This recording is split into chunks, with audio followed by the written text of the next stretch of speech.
No, we all know Phil Garner's accomplishments as a manager. Some strong years in Milwaukee and Houston. Basically, got to a World Series with the Astros. Detroit a few seasons, but for me, Phil Garner will always be probably the last gasp of the Oakland A's dynasty. He was in Major League Baseball for a number of years. Helped the Pirates win the '79 title. Had a couple of good playoff runs with Houston, especially in 1986. But for me, Phil Garner will always be the person that I remember him once when he was traded for six different players. That's how old I am. Although he might say it was two other fillers, it was him for six players. So we'll get that in a second. Now, born Philip Mason Garner in Jefferson City, Tennessee, just had will have his 75th birthday in April. Is an American former pro baseball player and manager. He played in MLB for the Athletics, the Pirates, the Astros, the Dodgers, and the Giants from '73 to '88. Now he would have played in '89, but nobody signed him for that campaign. He retired 1 year later. When the Pirates, he won the '79 World Series over the Orioles. Again, he was a manager of the Astros from July 14, 2014, 2004 to August 27, 2007, leading Houston to the World Series in '05.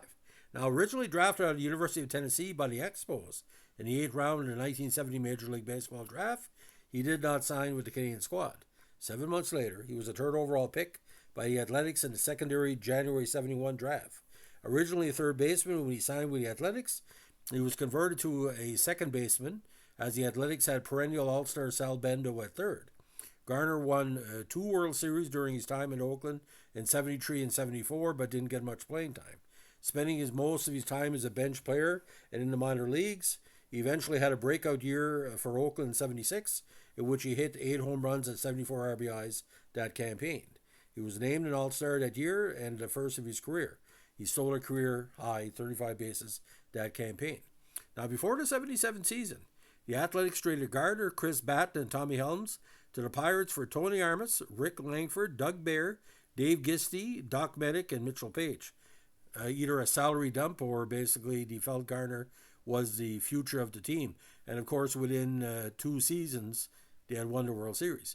Nicknamed Scrap Iron due to his gritty style of play, Garner's best year as a player was in '77 when he hit 17 home runs, had 77 RBIs, stole 32 bases, hit 35 doubles, and scored 99 runs. The only comparable player to him in regarding to all aspects of his play, both defensively and offensively, would be like a lower end Joe Morgan. Now, 2 years later in '79, he was a member of the World Series champion Pirates, batting .417 in the NLCS and .500, 12 for 24 in the World Series. His icon at the time was the scrappy, similarly mustachioed cartoon hero Yosemite Sam.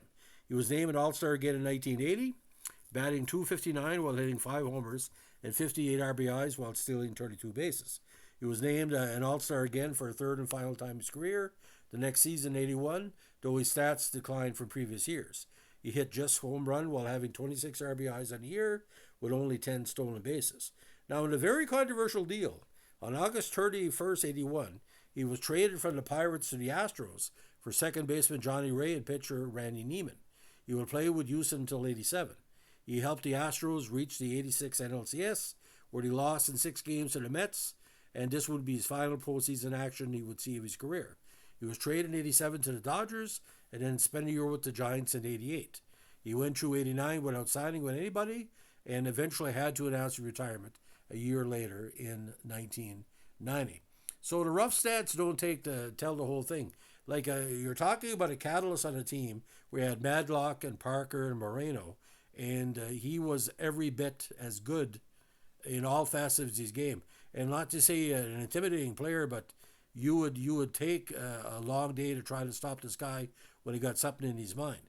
Now, for me, the '79 campaign, which led to the Pirates winning the whole deal, had a lot to do with his .293 average. And he would strike out a lot, but he was the type of person making contact, and I give you why. 32 doubles and 8 triples that year with 11 home runs, 59 RBIs. So a very, very competent player. Actually, ironically, he led the American League in most games played.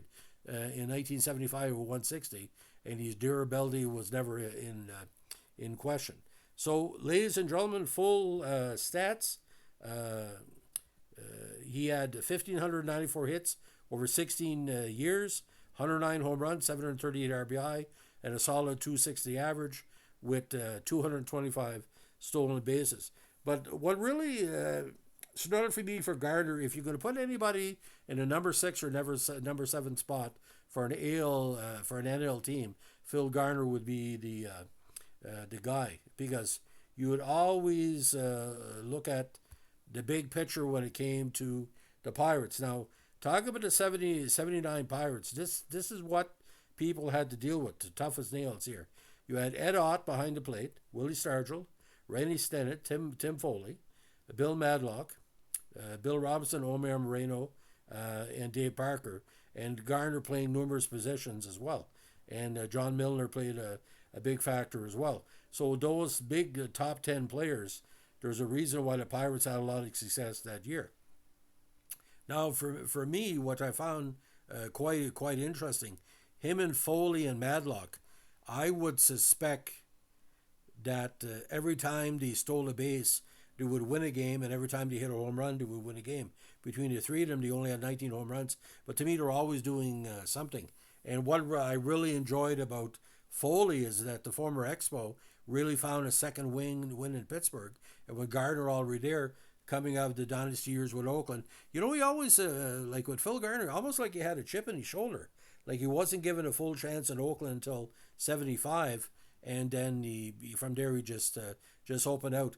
But the trading 6 players for him, you knew something was going on, because I think the Pirates were basically said, okay, we got some bodies for you. We want Garner, because Reggie was already gone.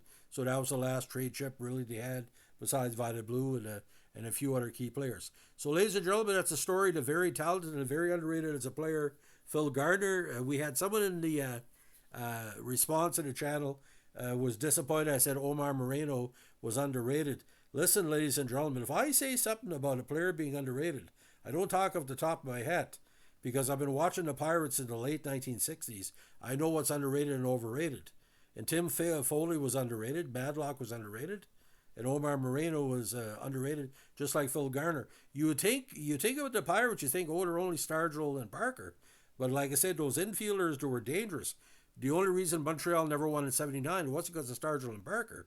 It's because that infield drove us nuts. They would steal a base, or they make a good play, and they were used to playing on AstroTurf, and when they come to Montreal, it was almost like they're playing at home. So anyway, it's okay to disagree with what I'm talking about, but you think I come up with this bullshit on my own?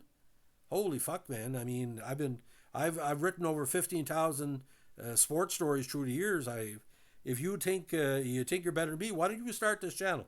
Why don't you try to create 3,700 podcasts on movies and TV and sports?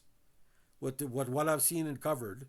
If you can watch 25,000 movies and 10,000 TV shows and seen over 15 to 30 hours of sports a week since 1968, then we can talk. It's not egotistical. I mean, you don't go to a priest and say, well, I'm a Protestant, I know all about the Catholic religion.